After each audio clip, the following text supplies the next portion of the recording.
지난주에 우리는 바울 일행의 데살로니가와 베레아에서의 그 사역을 통해 거룩한 신앙의 습관에 대해 나눴습니다.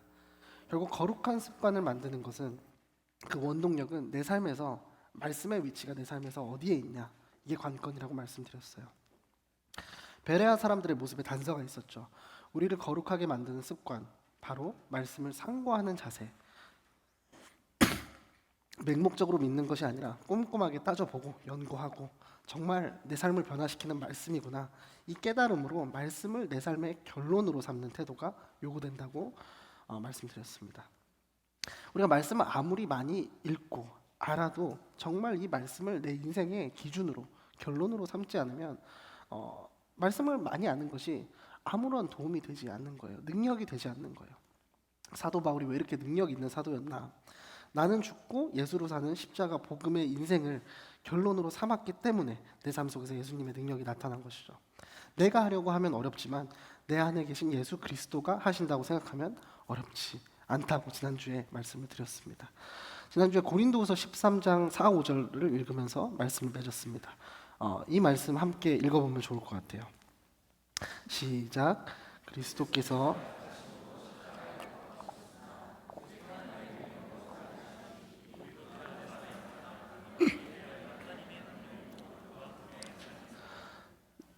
너희가 믿음 안에 있는가? 너희 자신을 시험하고 너희 자신을 확증하라. 예수 그리스도께서 너희 안에 계신 줄을 너희가 스스로 알지 못하느냐? 그렇지 않으면 너희는 버림받은 자니라. 아멘. 네, 이제 바울은 발걸음을 다른 도시로 또 옮깁니다. 오늘 본문, 바로 직전 본문인 14절 15절을 제가 읽어드리겠습니다. 그러자 형제들은 즉시 바울을 바닷가로 보냈습니다. 그러나 실라와 디모데는 베레아에 그대로 남아 있었습니다. 바울을 수행하던 사람들은 그를 아테네까지 인도했습니다. 그들은 실라와 디모데도 속히 자기에게 데려오라는 바울의 지시를 받고 돌아갔습니다. 자, 바울 일행이 아니고 바울입니다. 14절의 기록처럼 실라와 디모데는 베레아에 그대로 남아 있었던 거예요. 그러니까 바꿔 말하면 바울은 지금 혼자인 거예요. 바울이 혼자서 도착한 도시, 바로 아테네입니다. 지도를 한번 보여주시겠어요?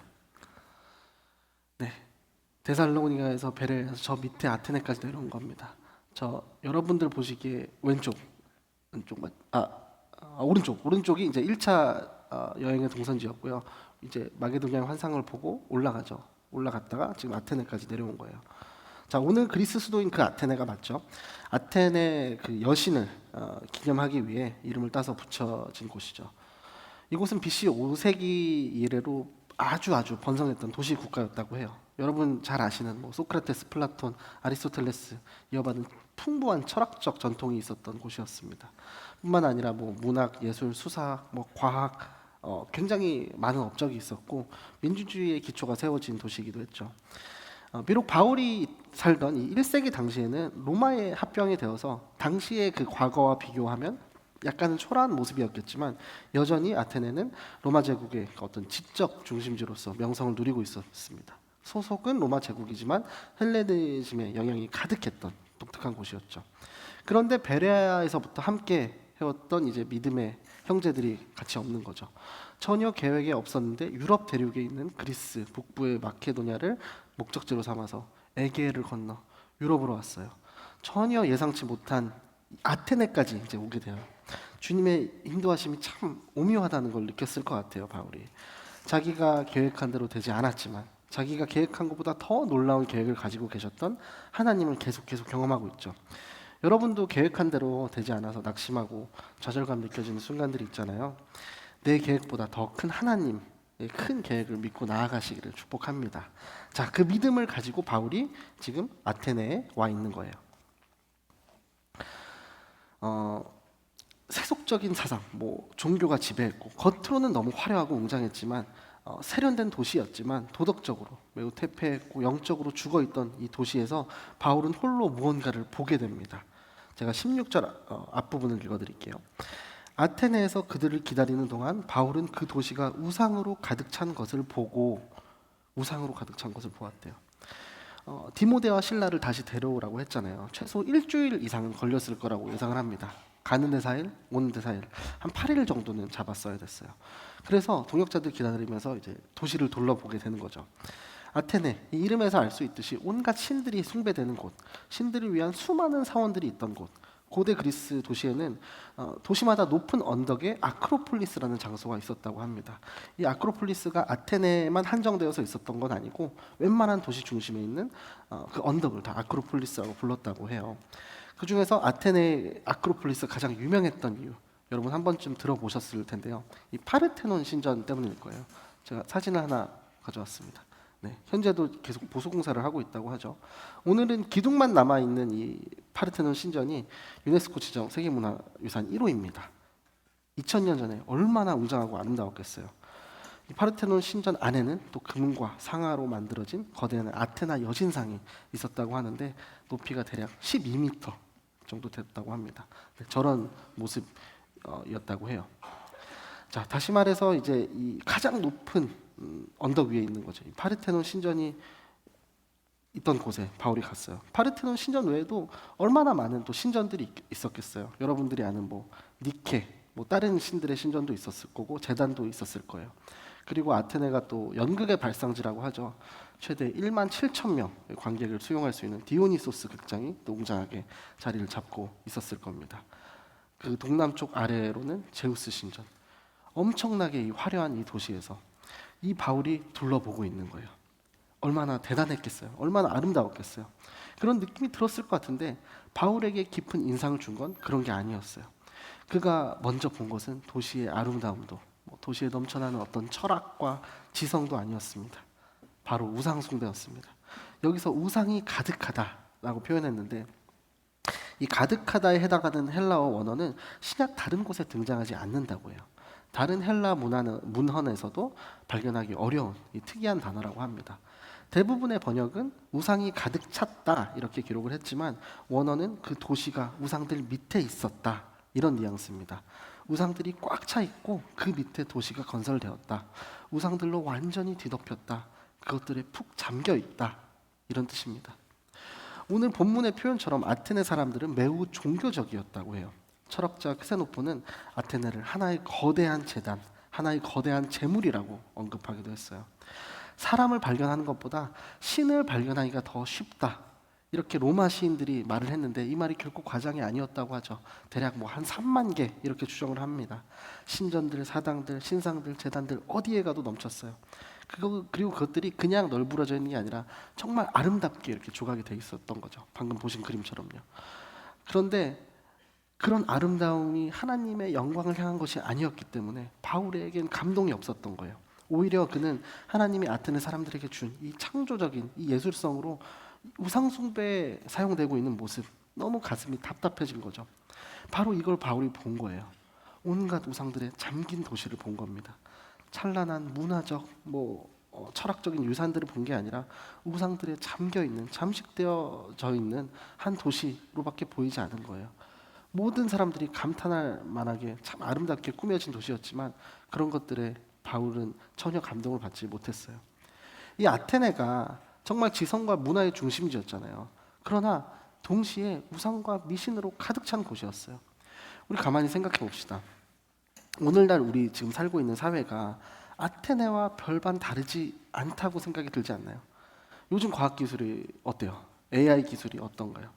텍스트로 글자로 오더를 하면은 영상으로 만들어 줍니다. 그런 시대예요. 여러분 샤머니즘 같은 초기의 그런 미신들 왜 생겼나요? 언제 비가 오고 자연이 변할지 모르니까 그것에 대한 두려움으로 생겼죠. 농경 사회에서 강수량 필수적인 요소니까 농사를 져야 되는데 비가 오지 않아요. 그럼 어때요? 불안하고 두렵잖아요. 농사 망치면 먹을 게 없잖아요. 그러니까 뭐라도 붙잡고 뭐라도 만들어서 거기다 빌게 된 거죠. 그런데 요즘은 그렇진 않잖아요. 가끔 틀리긴 해도 관측과 예보 기술이 있잖아요. 그것뿐입니까? 가뭄이 오더라도 극복할 수 있는 또 기술들이 있잖아요. 심지어 인공비도 인간의 손으로 뿌릴 수 있는 시대잖아요. 하지만 그 근본적인 두려움이 과연 우리 시대에 사라졌나요?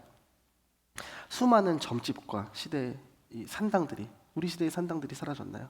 제가 오늘 오면서 큰 버스를 하나 봤어요. 무슨 비읍 리을 스님이 얼굴이 있는 차였는데 이 비읍 리을 스님을 만나면 술술 잘 풀립니다. 이렇게 크게 써 있었어요. 왜 그래요? 이 니즈가 있기 때문에 그런 거 아니에요. 고도의 과학 기술을 선도하는 업체들, 기업들이 사업 부지를 선정할 때 어떻게 해요? 무당을 찾아서 아직도 고사를 지내잖아요. 그런 풍습이 너무 우습지만 현실입니다. 얼마나 모순적인 일인가요? 제가 장담하는데 아마도 수백 수천 년이 지나도 더 고도의 기술을 가진다고 해도 이 현상은 똑같을 거라고 제가 예언을 합니다. 왜냐하면 근본적인 이 두려움이 사라지지 않는 한 뭔가 만들고 뭔가를 찾아서 그 두려움을 달래는 인간의 본성 때문에 그래요. 자, 그런 상황을 지금 바울이 보고 있는 거예요. 저는 적어도 우리 J4U 청년들 중에서는 이런 저급한 레벨의 우상 숭배에 빠져 있는 분은 없을 거라고 확신을 합니다.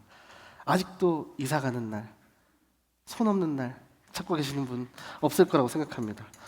제가 예전에 한번 예를 들었었죠. 제가 자주 가는 비읍 커피숍에 꼭 오늘의 운세가 있습니다. 그거 집착하는 분 없을 거라고 생각해요. 아직도 뭐 덕수궁 돌담길을 거닐기 무서워하는 커플이 있다면 저랑 약속 잡고 같이 갑시다.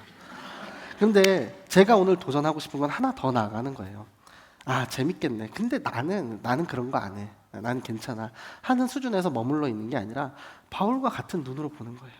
상황에 대한 영적 진단을 올바르게 할 수 있는 이 영적인 안목, 분별력 주시기를 여러분 기도하십시오. 여러분의 영적인 시야가 오늘 이 말씀을 통해 밝아지기를 주님의 이름으로 축복합니다. 자, 바로 보는 게 일단 먼저였어요. 그 다음에는 거룩한 분노가 뒤따라야 돼요. 자, 우상숭배 현장을 보고 난 이후에 바울의 반응이 어땠나요? 아테네에 우상이 가득 찬 것을 보자마자 바울의 마음에 격분이 일어납니다. 이 격분이라는 단어는 원래 헬라어로 화가 났다, 고난을 당한다는 의미가 있는데 파록시노라는 헬라어 동사예요. 여기에서 발작이라는 의미의 의학 단어가 파생되었다고 합니다. 이것이 바로 뭐예요? 하나님께서 구약 시대에 이스라엘 백성들의 그 우상 숭배를 하는 모습을 보면서 느끼셨던 감정인 거예요. 이스라엘 사람들이 시내 산에서 금송아지를 만들고 아합 왕 때문에 바알 신에게 엎드렸을 때, 사마리아에서 다시 금송아지를 만들었을 때 하나님의 노를 격발시켰다고 하시는데 그것이 바로 이 단어인 거예요. 예수님께서 사람들이 성전에서 장사하시는 것을 보고 하나님의 집을 강도의 굴로 만들었다고 하시잖아요. 그때 품으신 그 마음, 바로 이 감정인 거예요. 자, 영어 성경 NIV에는 약간 다르게 되어 있습니다. 심하게 괴로웠다, greatly distressed라고 되어 있어요. 헬라어 원어를 보면 바울 속에 있는 그 영이 격분했다라고 되어 있어요. 인간적인 뭐 육체적인 분노, 자기 마음에 안 들어서 화를 내는 분노가 아니라 정말 영적인 거룩한 분노였다는 거예요. 예수님과 같은 의로운 분노였어요. 성령님 안에서 느낀 거룩한 분노. 바울은 아테네 사람들의 우상 숭배를 보며 정말 이 분노가 나서 이 영이 괴로워진 거예요. 그들의 죄에 대해 분노하고 우상 숭배에 대해 분노하고 그 뒤에 숨어 있는 사탄에 대해서 분노하는 거예요. 하나님께 돌려져야 마땅할 이 경배와 영광이 실제하지도 않은 만들어낸 신들에게 돌려지는 것을 보면서 바울이 괴로워하고 있는 거예요. 여러분, 우리는 어떤가요? 세상에서 이런 사탄의 속임수 앞에 바울과 같은 거룩한 분노가 일어나고 있나요? 제가 예전 설교 때 말씀드린 적이 있었는데 제가 화를 좀 더디 내는 편이라고 말씀드렸죠. 저는 보통 차 안에서 혼자 허공에 창문을 닫고 분노를 외치고 배설합니다. 그런데 이런 그냥 내 감정대로 화내는 거, 의로운 분노가 아니잖아요. 악이 판치는 모습을 볼 때, 악한 자들이 활개치며 하나님의 영광을 가리는 모습을 볼 때 우리는 답답하고 화가 나고 우리의 영이 괴로워야 돼요. 그런데 이 거룩한 분노까지 가지 않는 경우가 사실 좀 많죠. 왜 그래요? 나와 직접적으로 피부로 느껴지지 않으니까, 직접적인 상관성이 느껴지지 않으니까. 우리는 보통 어떨 때 분노가 일어나나요? 어떤 것이 여러분을 트리거 시키나요? 보통은 나에게 어떤 손해가 올 때 격분하지 않나요? 근데 나한테 손해가 안 오고 직접적인 연관이 없으면 더 심한 악의 일이라고 해도 별로 격분하지 않는 것 같아요. 여러분, 관계 안에서 서로에 대한 관용은 있어야 돼요. 하지만 죄에 대한 관용은 우리가 없어야 됩니다. 죄인에 대해서는 관용하지만 죄에 대해서 무관용하는 것이 성경적인 원칙입니다. 죄가 분명한데도 이거는 문화적인 현상이야, 그러면서 넘기는 것들이 얼마나 많아지고 있나요? 특히 오늘날 진짜 많아졌죠. 요즘은 아예 공식적으로 뭐 남성, 여성 외에 3, 4, 5의 성을 인정하는 게 마치 더 지성적인 사람의 모습처럼 그려지고 있잖아요. 내가 생각하는 것이 곧 나의 성별이다. 나의 성별은 뭐 크레파스입니다. 나의 성별은 뭐 기차입니다. 이렇게 허무맹랑한 주장이 그럴 수도 있겠는데? 라는 식으로 받아들여지고 있는 사회예요. 그리고 그런 것들에 대해서 더 나아가서 관용을 요구합니다. 너 째째하게 그런 것도 이해를 못하냐. 그것이 마치 폭넓은 어떤 마음이 있는 지성인의 모습처럼 그려집니다. 자, 온 우주에서 가장 교활한 사탄이 속삭여요. 괜찮아, 남들도 하는 건데. 야, 남들 다 지금 이 세상에 너만 너무 유별나다. 그냥 살아. 너 이러면 무식한 사람 소리 듣는 거야. 편협한 사람 소리 듣는 거야. 시대에 뒤떨어지게 되는 거야. 그러니까 일단 좀 가만히 있어. 라는 식으로 우리에게 속삭이는 거예요. 죄인데도 그런 것들을 포용하고 관용의 자세로 넘어가면 오픈된 사람이라고. 그렇지 않으면 너 너무 보수적이야. 너 너무 편협한 사람이야. 손가락질을 합니다. 우리가 물론 다 정죄해야 한다는 말이 아니에요. 그러나 죄는 죄라고 할 수 있어야 되는 거예요. 야고보서 5장 12절을 제가 읽어드릴게요. 내 형제들이여, 무엇보다도 맹세하지 마십시오. 하늘이나 땅이나 다른 어느 것을 두고도 맹세하지 마십시오. 여러분이 그렇다 할 것은 그렇다 하고 아니다 할 것은 아니다 해서 심판을 받지 않도록 하십시오. 아멘. 사랑하는 제이포의 공동체 여러분, 예는 예, 아닌 건 아니오라고 우리가 대답할 수 있어야 돼요. 맞는 것은 예, 아닌 것은 아니. 악인데도 괜찮다고 넘어가줘서는 안 되는 거예요. 여러분, 이 죄를 결코 가볍게 봐서는 안 됩니다. 왜 그래요? 이 죄에 삶과 죽음의 문제가 걸려 있는 거예요. 예수님의 마음으로 죄를 지은 사람을 우리가 같이 포용하고 사랑하고 용납하고 품어주는 거 좋습니다. 하지만 죄에 대해서는 미워하고 거룩하게 분노할 수 있어야 되는 거예요. 그런 거룩한 분노가 여러분에게 일어나기를 소망합니다. 자, 바로 보시고 이 거룩한 분노가 뒤따라와야 한다고 말씀을 드렸어요. 그러면 결국은 마지막 스텝이 뭐예요? 행동으로 옮겨야 되는 거예요. 근데 바울의 오늘 이 설교에서 몇 가지 좋은 어떤 방법론적인 그 이야기들이 있습니다. 제가 17절을 읽어드릴게요. 그래서 그는 회당에서는 유대 사람들과 하나님을 경외하는 그리스 사람들과 또 시장에 나가서 날마다 우연히 만나는 사람들과 토론했습니다. 매주 회당에 가서 유대인과 경건한 사람들과 변론하고 또 시장에 가서 매일 만나는 사람들과 또 이야기를 나눕니다. 바울은 회당과 장터에서 기독교 신앙을 변증하고 또 토론을 했어요. 이 회당, 유대인 회당이겠죠. 아테네에는 유대인 회당이 있었고 유대교로 개종한 이방인들도 있었을 거란 말이에요. 그리고 시장에 또 나갔대요. 다른 말로 아고라라고 하죠. 그 당시 아고라는 물건을 사고 파는 이 시장의 역할뿐 아니라 뭐 집회, 재판의 기능까지 그리고 자유토론까지 하는 공개 광장이었다고 합니다. 그런 곳에서 바울이 변론을 한 거예요. 바울이 항상 하나님의 말씀을 그곳에서 강론하고 논쟁한 것, 이상한 일이 아니었던 거죠. 그곳 사람들이 항상 그렇게 하고 있었기 때문에. 그런데 여기서 유명한 두 철학학파를 만납니다. 제가 18절을 읽어드릴게요. 에피쿠로스 철학자들과 스토아 철학자들도 바울과 변론을 했습니다. 그 가운데 몇 사람이 물었습니다. 이 말쟁이가 무슨 말을 하려는 것이냐? 또 다른 사람들은 그가 외국의 다른 신들을 전하는 사람인가 보다 라고 했습니다. 그들이 이렇게 말한 것은 바울이 예수의 그 부활에 대한 복음을 전하고 있었기 때문입니다. 에피쿠로스 학파들 기억나시는 분들 있을 거예요. 예전에 이제 우리가 다 배웠던 건데 기본적으로 무신론자들, 인간의 최고 목표를 뭐라고요? 쾌락이라고 하던 부류입니다. 쾌락을 추구하고 삶의 행복을 추구하는 것이 우리 인생의 목표다 이렇게 주장하던 이들. 그리고 그 반면에 스토아 학파든 어떤 운명에 대한 복종과 고난을 강조하던 사람들. 그래서 금욕주의를 강조하던 사람들. 이들을 종교다원주의 뿌리로 보기도 합니다. 에피쿠로스는 무신론, 스토아는 다신론을 주장했어요. 여튼 이 두 학파가 그리스 최고의 철학을 대표하는 두 학파였던 거예요. 당시 헬라 문화를 대표하고 있던 이 두 학파들 입장에서 볼 때 바울이 전하는 이 복음이라는 것은 이방인이 전하는 어떤 변두리, 이방신에 대한 학문이구나, 어떤 이야기구나 이 정도로 생각됐을 거예요. 거기다가 바울이 전하는 이야기에 강한 반문을 가진 사람들이 그를 뭐라고 합니까? 말쟁이라고 합니다. 영어 성경에는 베블러라고 되어 있어요. 서투르게 짓거리는 어린아이와 같다 이런 뜻이죠. 바울이 말하는 거 전혀 논리적이지 못하고 정리가 안 되어 있다고 느낀 거예요. 물론 이것은 그들이 처음 듣는 예수와 부활에 대해 전혀 이해할 수 없던 측면도 있었을 거예요. 그러나 그 중에 바울이 전하는 복음을 다시 한번 듣고자 하는 이들이 있었습니다. 19절, 20절을 제가 읽어드릴게요.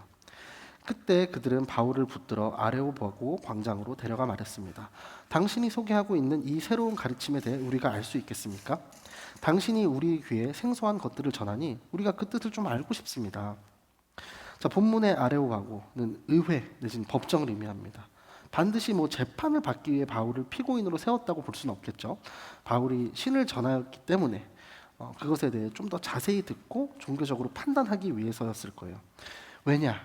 아테네 사람들은 새로운 것에 대해 알아가는 것에, 그러니까 새로운 것을 듣고 알아가는 것에 몰두되었던 사람들이었거든요. 자, 본문 21절을 읽겠습니다. 모든 아테네 사람들과 거기 사는 외국 사람들은 보다 새로운 것을 말하거나 듣는 일에 시간을 쏟던 사람들이었습니다. 복음을 듣고 어떤 깨달음이 있었다기보다 자신들이 들어보지 못했던 어떤 새로운 것을 바울이 전했기 때문에 흥미가 생긴 거예요. 그곳 사람들의 삶 자체가 그랬다고 21절이 전하는 거죠. 이들은 새로운 것을 알아가는데 이들의 시간을 모두 쏟아내던 사람들이었어요. 자기 만족 외에 아무런 효용 가치가 없는 헛된 지식이라고 할지라도 새로우면은 습득을 했어요. 그것은 마치 자신들의 구원에 전혀 문제가 전혀 관련이 없는데도 그것이 마치 구원에 영향이라도 있는 것처럼 새로운 것을 알아가는데 몰두하던 사람들이었습니다. 사실 생각해보면 지적인 부분이든 아니든 새로운 것에 사람들은 좀 관심이 가기 마련인 것 같아요.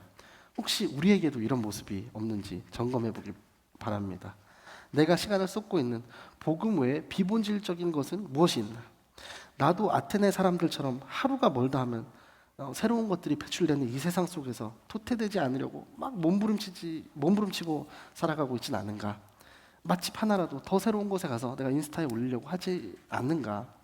이런 사람들을 향해서 전도서에서 뭐라고 하나요? 1장 9절 읽어드리겠습니다. 예전 것이나 지금 것이 똑같고 예전 일이나 지금 일이 다 똑같으니 해 아래 새로운 것이 없구나. 아멘. 자, 9N년생 여러분들, 요즘 통이 넉넉한 바지들 입으시죠? 또 이렇게 좀 짧은 크랍티도 입으시고, 예전에 이런 것들이 없었을 것 같아요. 제가 20수년 전에 저희 중고등학교 시절에 다 그렇게 입었거든요. X세대의 상징 같은 거였어요. X세대가 뭔지도 모르시겠지만, 그리고 분명 10수년 전에 다 스키니진 입었거든요. 그쵸? 다 스키니진 입었어요. 그런데 종적을 감췄어요. 제가 짧은 인생을 살아오면서 보니까 결국 다 돌고 돌더라고요. 그러니까 8N년생 우리 형제 자매분들 스키니 바지 버리지 말고 있어 보세요. 분명히 다시 그 시대가 올 겁니다. 여러분, 복음 외에 우리 삶을 새롭게 하는 건 없어요. 새로운 유행의 옷이 우리를 새롭게 하지 않아요. 그렇죠? 새로운 거룩의 새 사람의 옷만이 우리를 새롭게 하는 거예요. 다시 바울 이야기로 돌아와서요. 자신의 의지와는 상관없게 오게 된 이 아테네, 계획에도 없었던 곳에서 복음 전했습니다. 회당에서, 시장에서 자기 의지와 상관없는 이 법정 같은 곳에서 복음을 전하게 됐어요. 오늘 22절에서 31절까지 그 바울의 설교가 쭉 진행이 됩니다. 이 설교를 통해 전하는 내용도 참 중요하지만 그 방식을 살펴보면 그 듣는 대상자들에게 굉장히 잘 맞춰져 있다, 이런 특징이 있습니다. 이 철학자들에게 쉽게 접근할 수 있는 개념, 용어들을 사용하여 부활하신 그리스도의 복음을 전했어요. 바울은 최대한 설교를 듣는 이 청취자들과의 접촉점을 찾으려고 했던 거죠. 하나님과 성경에 익숙한 유대인들에게 전할 때는 구약을 인용했고, 지금은 다른 어떤 효과적인 공통 분모를 찾아서 복음을 쉽게 받아들일 수 있도록 한 거예요. 28절을 한번 예로 봅시다. 28절을 제가 읽어드릴게요. 왜냐하면 하나님 안에서 우리가 살고 움직이고 존재하기 때문입니다. 여러분의 시인 가운데 어떤 사람이 말했듯이 우리가 그분의 자녀입니다. 이 구절에서 첫 번째 부분, 우리가 그분 안에서 살고 움직이고 존재한다. 이거는 에피메니아데스라는 시인에게 인용된 것으로 보여요. 이 에피메니데스는 6세기경의 크레타 섬 출신의 철학자이자 시인으로 그 시에서 신의 존재를 묘사하는 이 구절이 비슷하게 나온다고 해요. 그리고 두 번째 부분은 우리는 그분의 자녀, 아라투스의 시 파이노메나에서 인용된 걸로 보입니다. 기원전 3세기경입니다.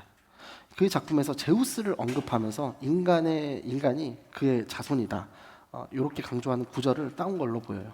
여튼 이 구절을 통해서 아테네 사람들이 미리 알고 있던 어떤 문학적 전통을 활용해서 기독교 진리를 설명하려고 하는 거죠. 여러분, 이런 바울의 자세를 우리 삶에는 어떻게 적용시킬 수 있을까? 상황을 바로 볼 수 있는 분별력이 일단 있어야 되고요. 그럴 때 거룩한 분노가 뒤따라와야 하고요. 하지만 여기서 멈추면 의미가 없죠. 행동으로 옮겨야 되는데 다만 그 대상에 맞춰진 적절한 방법으로 해야 되는 거죠. 그렇게 가장 잘한 분이 누구세요? 기승전 예수 그리스도입니다. 예수님이 복음을 전하셨던 예시를 하나 들어볼게요. 요한복음 4장 13, 14절 제가 읽어드릴게요. 예수께서 대답하셨습니다. 이 물을 마시는 사람마다 다시 목마를 것이다. 그러나 내가 주는 물을 마시는 사람은 영원히 목마르지 않을 것이다. 내가 주는 물은 그 사람 안에서 계속 솟아올라 영생에 이르게 하는 샘물이 될 것이다.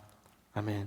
물을 뜯어 나온 여인에게 물이라는 매개체를 통해서 이야기를 풀어나갑니다. 성경에는 좀 드라이하게 표현이 되어 있지만 되게 따뜻하게 말씀하셨을 것 같아요.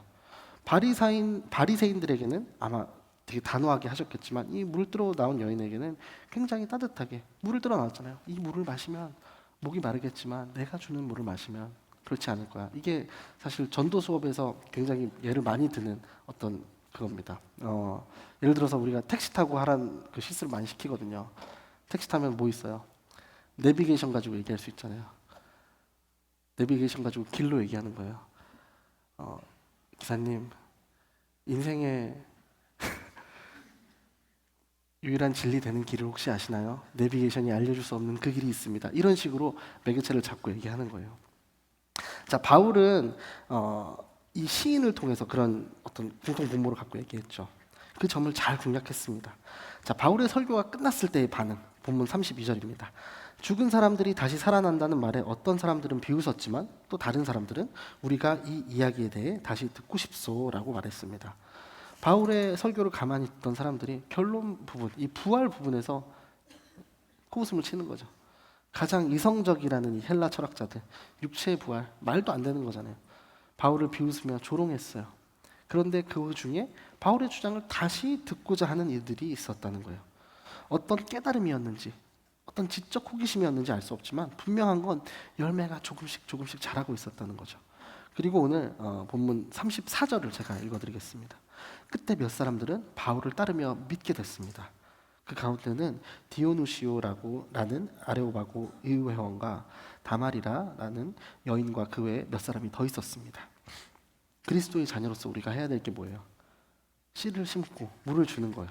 자라게 하시고 열매 맺게 하시는 이는 하나님이십니다. 바울이 최선을 다했어요. 그렇죠? 어떻게든 복음을 전하려고 했었어요. 그 노력을 주님께서 귀하게 여기신 거죠. 고린도전서 3장 6절에서 8절까지를 제가 읽어드리겠습니다. 나는 심고 아볼로는 물을 주었으나 자라게 하신 분은 하나님이십니다. 그러므로 심는 사람이나 물 주는 사람은 아무것도 아니요 오직 하나님께서 자라게 하신 것입니다. 심는 사람과 물을 주는 사람은 하나이며 각각 자기의 수고한 대로 자기의 상을 받을 것입니다. 아멘. 바울은 갑작스럽게 주어진 이 전도의 기회를 피하지 않았습니다. 낯선 곳이었고 예기치 않은 환경이었지만 주어진 의무를 감당했어요. 헬라 지식인들, 철학자들이 비웃었어요. 자신의 모든 지식을 총동원해서 그들의 눈높이에 맞추려고 했습니다. 그때 사람의 칭찬이 아닌 하나님께로부터 작은 일에 충성한, 착하고 충성된 종이라고 칭찬받을 거라는 확신이 있었어요. 오직 주님을 바라며 여러분의 삶으로 하나님의 나라를 전하는, 주님께 충성하는 한 사람 한 사람의 종이 될 수 있기를 축복합니다. 말씀을 맺겠습니다. 첫 번째는 우리가 바로 볼 수 있는 분별력, 안목, 이 해석력, 그리고 그에 뒤따라오는 거룩한 분노, 그리고 대상에 맞춘 그 행동이 이어져야 된다고 오늘 말씀을 드렸습니다. 자, 여호수아 24장 14절을 제가 한번 읽어드릴게요. 그러므로 이제 너희는 여호와를 경외하고 성실하고 진실하게 그분을 섬기라. 너희 조상들이 강 건너 저편과 이집트에서 경배하던 신들을 던져버리고 여호와를 섬기라. 아멘. 가나안에 들어가서 정착을 했을 때, 이제 안정기에 접어들었을 때 여호수아가 백성들에게 선포한 이야기입니다. 그는 이어서 다음과 같이 선포하거든요. 그러나 만약 너희 마음에 여호와를 섬기는 일이 내키지 않으면 그때는 너희 스스로 누구를 섬길 것인지, 너희 조상들이 강 건너에서 섬겼던 신들이든 지금 너희가 살고 있는 이 땅의 아모리 사람의 신들이든 오늘 선택하라. 나와 내 집은 여호와를 섬길 것이다. 아멘. 자, 가나안 얼마나 기회와 풍요의 땅이었습니까? 그런데 여전히 몰아내지 못한 이 아모리 족속, 우상들이 공존했어요. 풍요와 번영이라는 이름으로 다른 신들의 이름이 기도되고 있던 곳이었어요. 세상의 사상과 문화와 신념들, 우상, 우리 약한 심령들을 너무 사로잡기 좋은 곳이었어요. 어느 순간 하나님을 잊어버리기가 너무 쉽다고 생각해서 여호수아가 이렇게 선포를 합니다. 하나님을 섬길지 우상을 섬길지 흙과 백 중에 하나 선택하라는 거예요. 신앙의 결단을 촉구하는 거죠. 여러분에게도 같은 질문 드립니다. 당장 좋은 것들이 있음에도 불구하고 하나님을 더 사랑하겠다, 이것이 여러분의 고백이 될 수 있나요? 내 집은 여호와를 섬기겠습니다, 이것이 정말 여러분의 고백인가요? 이 믿음의 결단, 여러분의 고백이 되기를 소망합니다. 가혹하게 들릴 수 있지만 신앙의 영역에서는 회색의 영역이 없습니다. 아테나와 같이 지식이 넘쳐나는 우리 세상에 살고 있어요. 그럴 때일수록 우리가 백투 베이직 해야 돼요. 예수 그리스도의 십자가의 복음을 붙들어야 되는 거예요. 아브라함이 본토 친척 아비집을 떠나서 지시할 땅으로 가라고 말씀을 들었을 때 그를 사로잡고 있던 것들 과감히 버리고 떠났습니다. 유다의 살아남은 자가 바벨론에서 포로 생활에서 돌아올 때 다 떠나고 황폐한 고국 다시 처음부터 성전을 지었어요. 하나님의 백성으로 거듭난 그 삶을 살기 위해서는 우리가 포기하고 버려야 되는 부분들이 있는 거예요. 사랑하는 제이프로 여러분, 세상에 얽매여서 양발을 걸치고 있는 이중적인 그런 모습이 있다면 오늘 기도하시면서 다 내려놓으시기 바랍니다. 내 주위에 나도 모르게 익숙해져 있던, 스며들어 있던 죄악의 모습이 있다면 거룩하게 분노하시고 격분하시기 바랍니다. 오늘의 고통스러운 현실이 있다고 세상의 방법, 인간적인 방법과 타협을 택하는 것이 아니라 그렇기 때문에 더더욱 예수님만을 의지하기를 주님의 이름으로 축복합니다. 그때 오늘 설교 제목처럼 이 세상 한가운데서도 여러분은 홀로 예수님을, 예수 그리스도를 외칠 수 있을 거라고 확신합니다. 오늘 그 마음을 품고 다 함께 일어나셔서 찬양함으로 나아가겠습니다.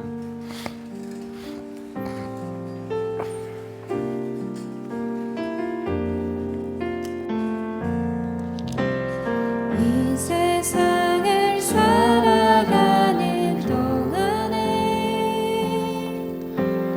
나의 입을 의지할 수 없으니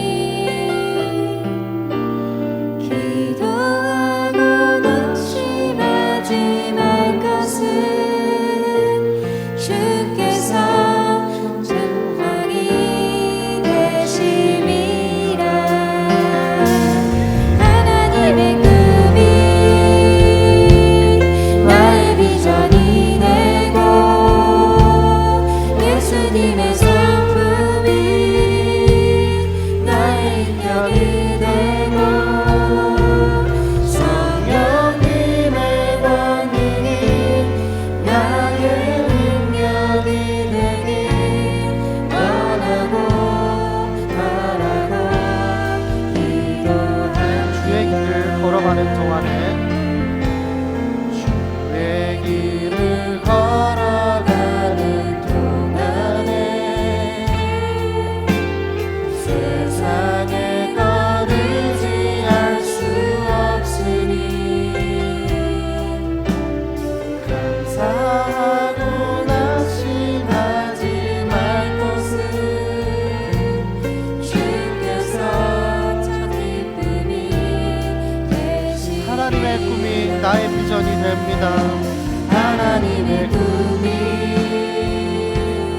나의 비전이 되고 예수님의 성품이 나의 인격이 되고 성령님의 권능이 나의 능력이 되길 원하고 바라고 하나님의 꿈이 나의 비전이 됩니다. 하나님의 꿈이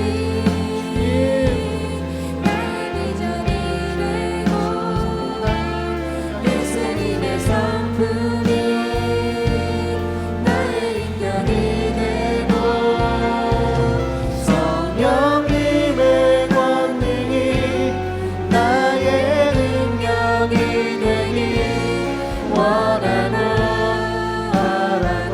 마지막으로 고백하겠습니다. 하나님의 꿈이 나의 비전이 되게 하옵소서. 하나님의 꿈이 나의 비전이 되고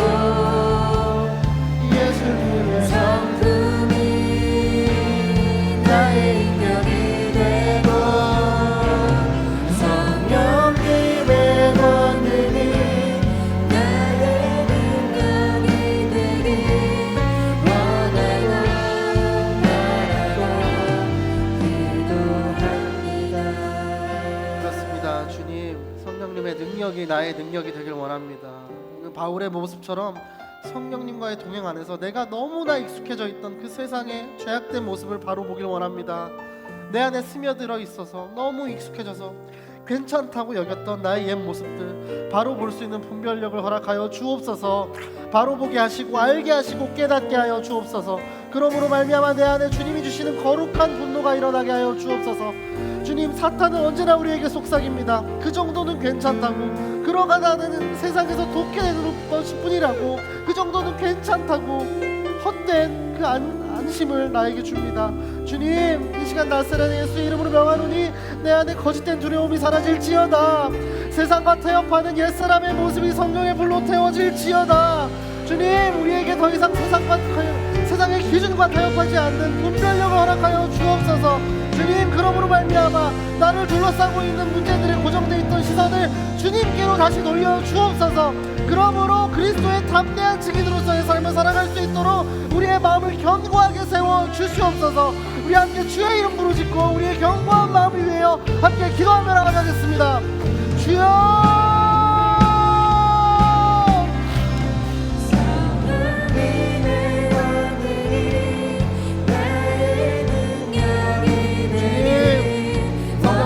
나의 능력이 되게 하여 주시옵소서. 오늘 그 바울의 모습처럼 성령님과의 동행하면서 내가 익숙해져 있던, 스며들어 있던 죄악된 모습을 바라보길 원합니다. 내 안에 스며들어 있던 옛사람의 모습들을 바라볼 수 있는 분별력을 허락하여 주옵소서. 바로 보게 하시고 알게 하시고 깨닫게 하여 주옵소서. 그러므로 말미암아 내 안에서 주님이 주시는 거룩한 분노가, 거룩한 격분이 일어나게 하여 주옵소서. 사탄은 언제나 우리를 속입니다. 그 정도는 괜찮다고, 그 정도도 안 하면 세상에서 도태될 거라고 우리에게 헛된 두려움을 심어놓습니다. 주님, 하지만 내가 주님이 주시는 지혜로, 주님이 주시는 분별력으로, 주님이 주시는 그 굳은 마음으로 그 사탄의 유혹들을 이겨내길 원합니다. 옛사람의 모습을 써버리길 원합니다. 주님, 예수의 이름으로 명하노니 내 안에 거짓된 두려움이 사라질지어다. 내 안에 옛사람의 그 모습이 성령의 불로 태워질지어다. 주님, 다시 한번 주님 바라보는 곳에 나의 시선을 맞추고 주님이 이끄시는 그 길에 순종하고 나아갈 수 있도록 우리들의 마음을 만져 주시옵소서. 이 시간 한 번 더 기도할 때 내가 붙들기 원하는 것들이 있습니다. 그 무가치한 것들을 내가 바로 보길 원합니다. 단순한 복음이지만 그 복음의 모든 문제를 푸는 열쇠가 있다는 사실을 내가 인정하게 하옵소서. 고난이 찾아올지라도, 어떤 관계적인 어려움이 찾아올지라도 그 문제를 압도적으로 덮는 그리스도의 사랑의 능력을 붙들게 하여 주시옵소서. 나의 기준에, 나의 경험에, 나의 지식에 합당한 것을 쫓는 인생이 아니라 나의 기준에 맞지 않더라도 다름을 인정하며 예수 그리스도라는 본질을 향해 나아갈 수 있도록 성령님이 역사하여 주옵소서. 그러기 위해서 내가 말씀 앞에 온전히 서길 원합니다. 우리의 어떠함이 아닙니다. 주님 말씀하시는 곳에 서고 말씀하시는 곳에 내가 멈추길 원합니다. 주님, 우리의 힘으로 할 수 없으니 다시 한번 우리들의 손을 붙잡아 주시고 없는 길도 만들어내시는, 우리를 인도하시는 주님의 이끄심을 내가 확신하게 하여 주옵소서. 오늘도 나를 가장 완전한, 가장 안전한, 가장 완벽한 길로 이끄시는 그 하나님을 내가 신뢰하길 원한다고 우리 다시 한번 주의 이름 부르짖고 기도하며 나가겠습니다. 주여, 주님,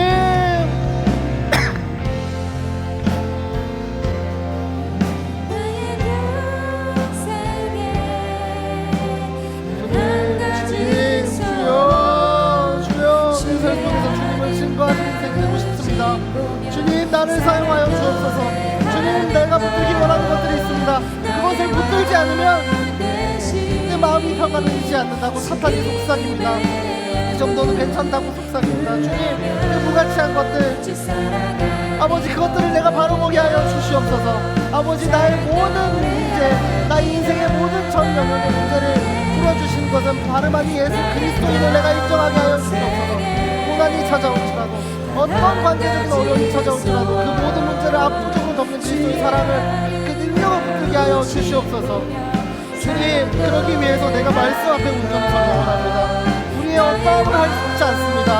주님 말씀하시는 곳에 서고 말씀하시는 곳에 멈추는 한 사람, 내가 아닌 내 안에 그리스도가 살아가는 한 사람이 되게 하여 주옵소서. 우리의 힘으로 할 수 없습니다. 주님, 우리의 손을 붙들어 주시옵소서. 없는 길도 만들어내시는 그 하나님의 이끄심을 내가 확신함으로 나아가 나아가게 하여 주옵소서. 주여 우리 제일부의 청년들을 복음이 흘러가는 그 통로로 사용하여 주옵소서. 주여 사용하여 주옵소서.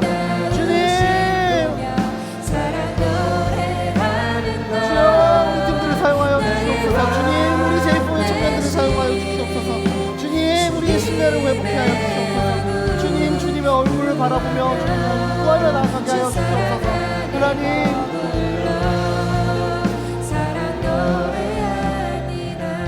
시간 마지막으로 기도할 때 사역을 진행하고 있는 우리 호주팀 또 돌아오고 있는 울릉도팀 이번 주에 또 나가는 팀들 다녀온 모든 팀들을 위하여 함께 기도하기 원합니다.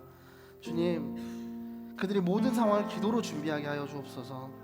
갈등에 넘어지지 않도록 서로의 다름을 인정하는 가운데 성령님의 큰 그림을 함께 바라볼 수 있는 그 영적 시야를 허락하여 주옵소서. 주님 모든 그 팀들이 주의 의로운 손에 붙들리게 되길 원합니다. 우리가 준비한 것들을 쏟아내고 오는 아웃리치가 아니라 성령님의 일하심을 온전히 경험하는 아웃리치. 우리는 씨를 뿌리고 물을 주었으나 열매를 맺으신 하나님의 놀라운 계획을 놀라운 그 일하심을 목도하는 일정 되도록 성령 하나님 인도하여 주옵소서. 하나님 사역을 하면서도 선교를 하면서도 사람의 평가와 인정을 그런 것에 집착하는 그 비본질에 집착하는 것이 아니라 진리 안에서 우리를 자유케 하시는 모든 것을 덮고 남는 그리스도의 사랑을 경험하는 전 일정이 될 수 있도록 성령 하나님 인도하여 주옵소서. 나를 비우고 나를 그리스도로 가득 채우사 내 삶이 그리스도를 자랑하는 것 외에는 어떤 자랑도 있지 않게 하여 주옵소서. 주여 우리 마지막으로 우리 다 떠나갈 아웃리치 팀들을 위하여 또 우리 공동체를 위하여 함께 기도하며 나아가겠습니다. 주여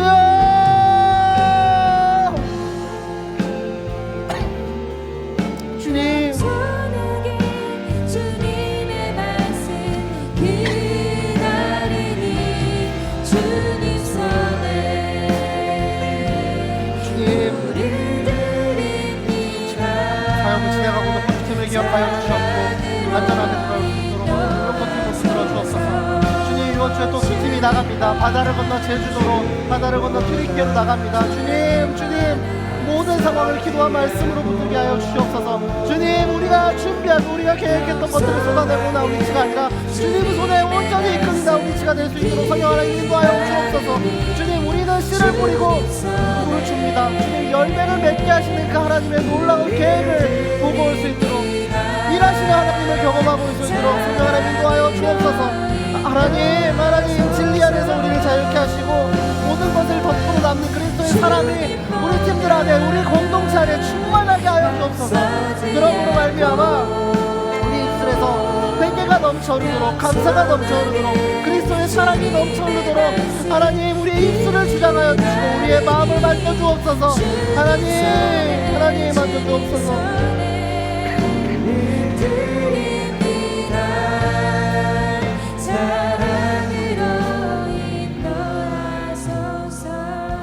사랑하는 하나님 나의 모든 소망과 나의 모든 기도와 나의 모든 그 작은 신음에도 응답하시는 그 하나님을 기억하기 원합니다.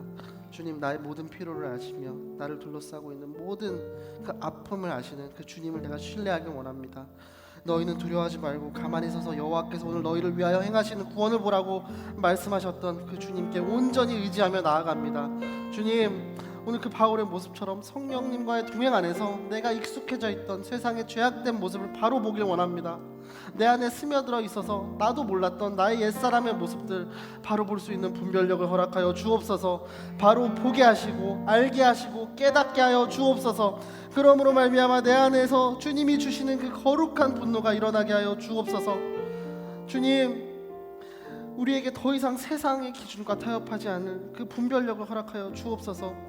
나사렛 예수의 이름으로 명하노니 내 안에 거짓된 두려움이 사라질지어다. 세상과 타협하는 옛사람의 모습이 성령의 불로 태워질지어다. 그러므로 말미암아 그리스도의 담대한 증인으로서의 삶을 거침없이 살아갈 수 있도록 우리의 마음을 견고하게 세워 주시옵소서. 하나님 우리 두 팀이 이번 주에 나갑니다.